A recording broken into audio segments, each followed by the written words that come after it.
Bismillahirrahmanirrahim. Assalamualaikum dan hai, saya Farah Wahida binti Zaki dari kelas BN10.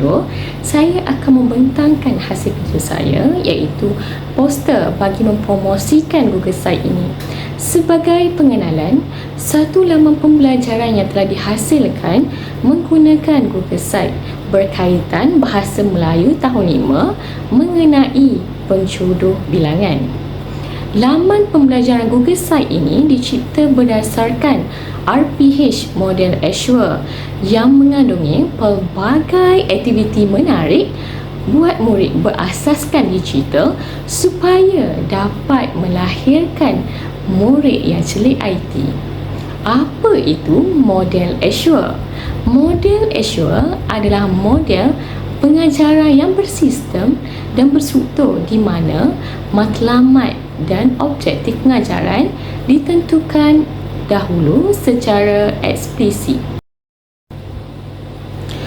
Objektif pula meningkatkan fokus murid semasa pengajaran dan pembelajaran pertama.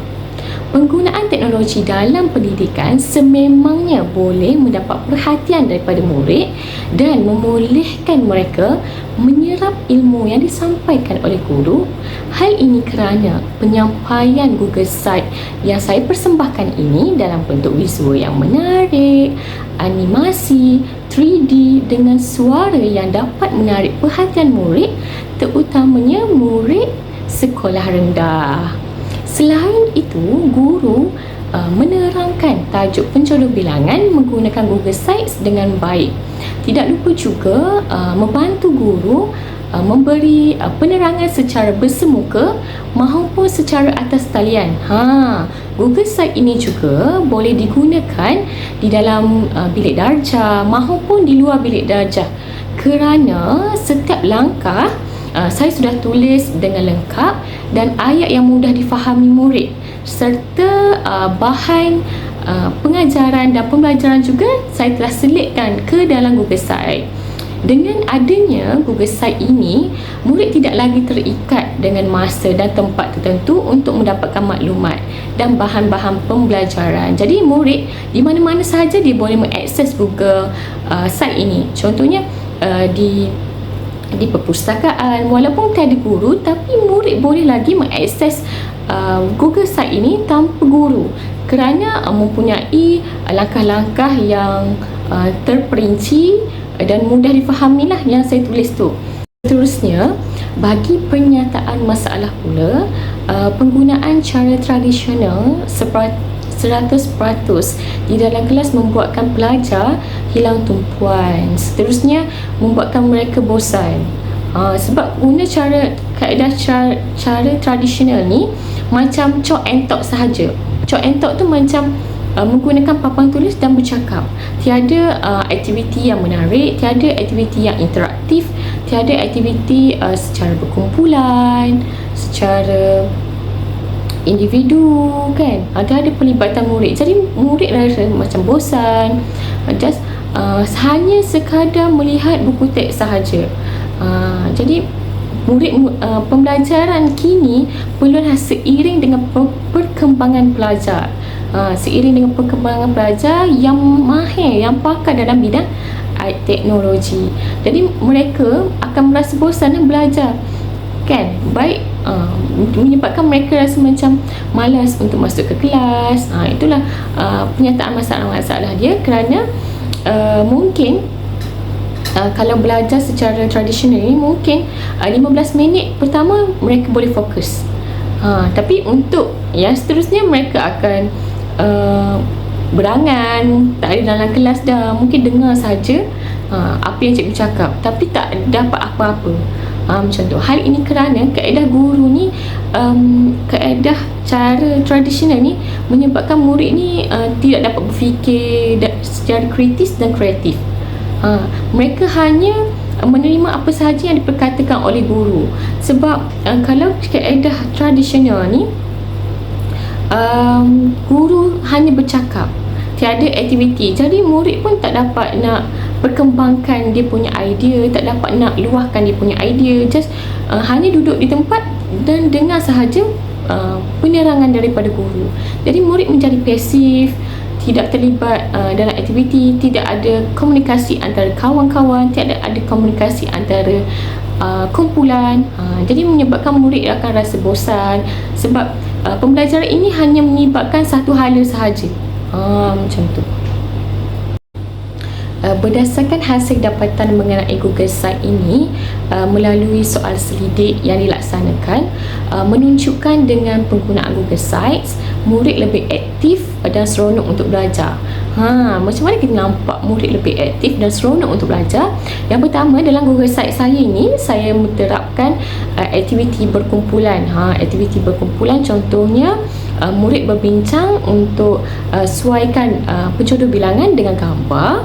Yang pertama. Yang kedua, dalam aktiviti berkumpulan juga murid perlu lengkapkan teka silang kata. Daripada teka silang kata, perkataan teka silang kata tu, perkataan penjodoh bilangan, murid perlu menulis ayat pula dalam aktiviti berkumpulan, dan wakil kumpulan tu perlu datang ke depan untuk membentangkan jawapan mereka. Itulah aktiviti-aktiviti berkumpulan. Jadi murid lebih aktif lah kan, datang ke depan, berbincang dengan kawan, macam tu.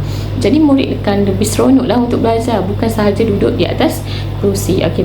Berdasarkan temu bual pula yang dijalankan, murid menyatakan Google Site ini dapat membantu mereka memahami topik yang dipelajari. Topik yang dipelajari. Kenapa rasa lebih difahami? Kerana saya juga menerapkan video, iaitu contohnya kalau budak pelajar tidak tahu, jadi kita akan bagi video supaya pelajar dapat mengetahui, ini rupanya. Dan saya juga ada masukkan nota bagi memudahkan mereka untuk melaksanakan tugasan. Macam tu. Impak daripada penghasilan Google Site ini menjadikan guru lebih bersemangat untuk pengajaran dan pembelajaran untuk mendalami bidang ICT. Melalui penggunaan ICT dalam proses pengajaran dan pembelajaran, murid akan didedahkan dengan pelbagai alatan dan bahan mengenai ICT seperti komputer, LCD dan gamifikasi yang menarik. Gamifikasi yang menarik contohnya wall, sketch, kan? Jadi permainan tu macam lebih menarik. Dalam masa yang sama kita sedang belajar. Macam tu. Tak adalah menulis di papan hitam sahaja, kan?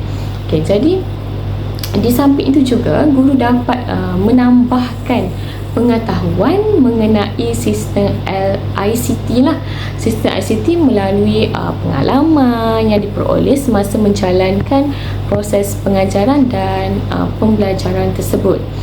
Hal ini menyebabkan proses PDP lebih menyeronokkan dan bermakna dengan adanya aktiviti seperti work wall yang berpusatkan murid ataupun secara berkumpulan. Secara langsung berlakunya pembelajaran dua hala, iaitu murid lebih berminat dan fokus untuk belajar. Inilah cara-cara kita nak menarik minat murid dengan menerapkan elemen kartun, animasi, lagu, permainan-permainan yang menarik perhatian mereka, warna-warna yang ceria. Jadi saya lihat saya juga menerapkan dalam saya punya Google Site. Proses dalam menyediakan Google Site ini, yang pertama mengenal pasti masalah. Mengenal pasti masalah dengan membuat pemerhatian di dalam kelas, bahawa bila kita tengok buat pemerhatian, pelajar kita bosan, pelajar kita selalu mengantuk, pelajar kita selalu tak faham apa yang kita pelajari. Jadi guru perlu buat pemerhatian lah, cari dulu masalah, apa masalah yang ada dalam kelas kita, yang terdapat di dalam kelas kita. Lepas tu kemudian merancang objektif yang sesuai untuk mengatasi masalah yang dihadapi dengan berkesan. Bila kita tahu masalah, jadi kita kena merancanglah objektif untuk menyelesaikan masalah tersebut. Yang seterusnya, menyediakan bahan tersusun berdasarkan rancangan pengajaran harian. Kita susun dulu. Lepas dapat tahu, mula-mula dapat mengenal pasti masalah. Yang kedua, merancang objektif. Yang ketiga, menyediakan bahan yang tersusun. Bila kita tahu masalah apa, lepas tu kita buat objektif apa nak tercapai, kita nak capai apa, jadi kita menyediakan bahan. Bahan segregasi apa, langkah satu apa, langkah dua apa, bahan apa nak guna, kan? Bahan video ke, bahan word wall ke, kan? Google Sheet ke, live worksheet ke. Yang ketiga, yang seterusnya, membina Google Site dan membuat penilaian pada borang maklum balas yang disediakan. Membuat Google Site, lepas tu baru buat Google Site, kita masukkan semua bahan-bahan yang telah kita rangka dan membuat penilaian. Membuat penilaian tu, kita boleh buat penilaian, kita cuba kita semak sendiri, ataupun kita minta orang lain yang buat penilaian dengan memberi borang maklum balas. Jadi kita bagi link kita punya Google Site dan kita bagi borang maklum balas supaya pihak luar dapat memberi komen, supaya kita dapat menambah baiklah kita punya Google Site, supaya dapat digunakan oleh semua orang dan dapat dan mesra pengguna. Aplikasi yang digunakan dalam membina Google Site ini ialah yang pertama, IM Puzzle yang saya gunakan pada set induksi, live worksheet untuk aktiviti padanan maksud penjodoh bilangan.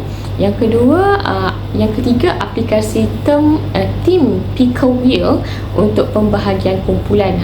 Untuk aktiviti berkumpulan, macam mana saya nak agihkan? Saya akan agihkan menggunakan Team Picker Wheel.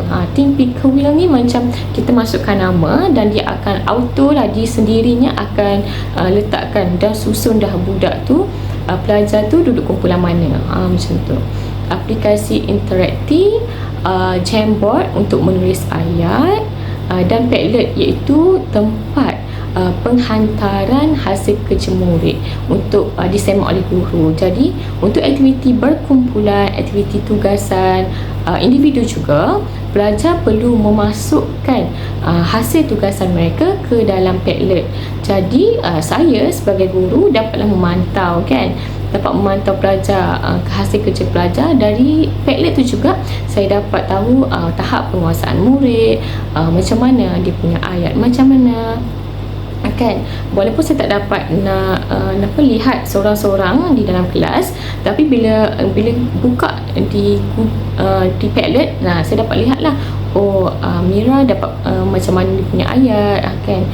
Dia punya tugasan dah siap ke belum. Kalau dia tak hantar, maknanya tak siap lah tu, kan. Macam tu. Jadi Google Site saya ni, saya nak beritahu, Google Site saya ni mesra pengguna. Jadi manfaatkan Google Site saya ini sebaik mungkin dan jangan lupa memberi maklum balas supaya saya dapat Google Site saya ini dapat ditambah baik.